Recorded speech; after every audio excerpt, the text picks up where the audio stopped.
Bienvenue sur cette chaîne YouTube consacrée au procès contre Michael Jackson ayant eu lieu en 2005.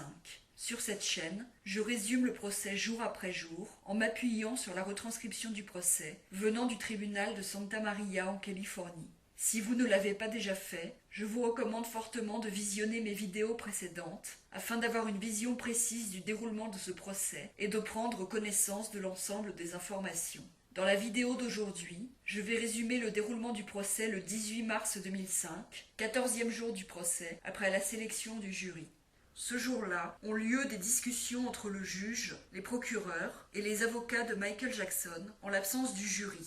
L'accusation a déposé une motion pour demander l'admission de preuves de supposées agressions sexuelles antérieures. L'accusation veut chercher à prouver que Michael Jackson aurait fait des victimes présumées avant Gavin Arvizo, la supposée victime de ce procès. Le juge n'a pas encore pris de décision concernant cette motion.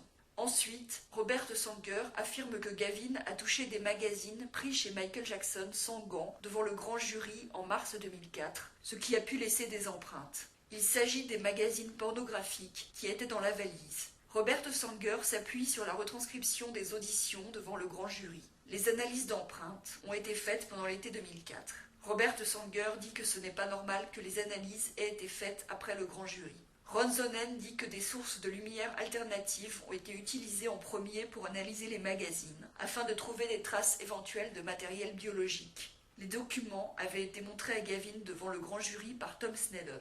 Il y a des discussions sur le fait qu'un membre du grand jury pourrait être amené à témoigner. Robert Sanger dit que la personne présidant le grand jury avait dit avoir parlé au procureur et ne voulait pas parler à la défense, et Robert Sanger dit qu'il peut y avoir une allégeance du grand jury pour le procureur. Ron Zonen suggère qu'en plus des membres du grand jury, la sténographe judiciaire qui était présente pourrait être interrogée. Une motion a été déposée par la défense afin de pouvoir contre-interroger George Lopez sur l'incident survenu avec le portefeuille de Gavin retrouvé chez George Lopez, qui a permis ensuite au Arvizo d'accuser George Lopez de vol d'argent.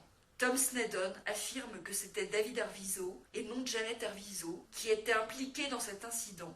Le juge dit que la défense peut contre-interroger George Lopez sur l'incident. Le juge dit qu'il voudra entendre l'argumentation de l'accusation concernant le fait de faire venir des témoins d'agressions sexuelles antérieures présumées. Une motion a été déposée par la défense pour demander une annulation de procès, mistrial en anglais, car l'accusation n'a pas respecté un ordre de la Cour en posant des questions faisant allusion aux accusations antérieures de Jordan Chandler. Kiki Fournier avait été interrogée la veille sur différents enfants avec qui Michael Jackson avait eu des amitiés, notamment Jordan Chandler. Robert Sanger dit que le juge devrait au moins donner une sanction à l'accusation en rejetant leur motion sur les accusations antérieures. Tom Snedden dit qu'il n'y avait pas d'intention de la part de Gordon O'Shinklos de suggérer que Michael Jackson aurait eu un comportement inapproprié avec les enfants cités devant Kiki Fournier.